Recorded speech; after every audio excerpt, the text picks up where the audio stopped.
అది అట్లయింది. ఇప్పుడు ఇంకో వార్త ఏంటంటే మేము తెలంగాణలో ఉన్న కొన్ని పట్టణాల పేర్లు చెప్పబోతున్నాం. గా పట్టణాలలో ఉండేటోళ్ళు ఎవరన్నుంటే ఎంటనే పండగ చేసుకోర్రి. ఒక్క దీపావళి పండగనే కాదు, దసరా, దీపావళి, ఉగాది, బోనాలు, బతుకమ్మ, రంజాన్, బక్రీద్, క్రిస్మస్ ఇట్లా అన్ని పండగలు కలిపి చేసుకోర్రి. ఎందుకంటే మీ జాతకం మారబోతుంది కాబట్టి. అదేదో అంటారు చూడు, ముట్టింది ముత్యం పట్టింది పగడమ్మని. గదే కాబోతుంది మీకు కూడా. అందుకే చెప్తున్నా, పెద్ద పండగ చేసుకోండి.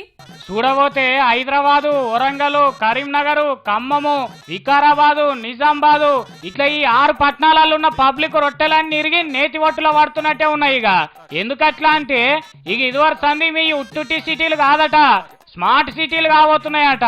మీ సిటీలను అమెరికా, సింగపూరు, జపాను, దుబాయ్లు కాదు, అవిటి తాత లెక్క తయారు చేస్తారట మన కేంద్ర సర్కారు వాళ్ళు. దేశం మొత్తంలో 100 నగరాలను స్మార్ట్ సిటీ లెక్క తీర్చిదిద్దేందుకు మోడీ సర్కార్ నిర్ణయం తీసుకున్నారు కదా. ఇక మన తెలంగాణ తరఫున 6 పట్టణాలను స్మార్ట్ సిటీ లెక్క ఎంపిక చేసి పంపుతున్నామని మన సర్కారు వాళ్ళు కేంద్ర సర్కారు వాళ్ళ తానికి 6 పేర్లను పంపినరట. అంటే ఇక జర్ర కండ్లు మూసుకొని 20 ఏళ్ళు ఓపిక పడుతురా అంటే ఇప్పుడు చెత్తాచెదారంతో, మురికి వాడలతోటి, గుంటలు పడ్డ రోడ్లతో నిండిన మీ పట్టణాలు గుర్తుపట్ట రాకుండా రూపురేఖలన్నీ మారిపోతాయి అన్నట్టు. ఇప్పుడున్న మీ సిటీలన్నీ స్మార్ట్ సిటీలు అయ్యేదాకా ఊకునే ముచ్చటనే ఉండదట.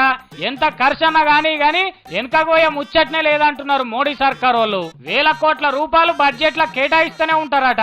ప్రతి ఇంటికి 24 గంటల నీళ్లు, నాణ్యమైన కరెంటు, ఫ్రీగా ఇంటర్నెట్ సేవలు. అబ్బో, 1 కాదు 2 కాదు, ఇట్లా చెప్పుకుంటా పోతే శాంతాడంత అవుతుంది లెక్క. కాబట్టి ఇప్పటి సందే మీరు చేసుకునే పనులు చేసుకుంటేనే స్మార్ట్ సిటీలల్లో మీరు ఎట్లా బతకాలి, ఏమేమి నేర్చుకోవాలి, కంప్యూటర్లు నేర్చుకోవాలనా, ఇంటర్నెట్లు తెలుసుకోవాలనా, ఇట్లా అన్ని నేర్చుకొని తయారుండ్రి. అన్ని పనులు అయినాకనే చూద్దాం తీ అంటే కుదరది. అట్లా నేర్చుకోకుండా ఉంటిరా అంటే మీరంతా వెనక పడతారు. వెనక చీరు మీ ఇష్టం ఇక.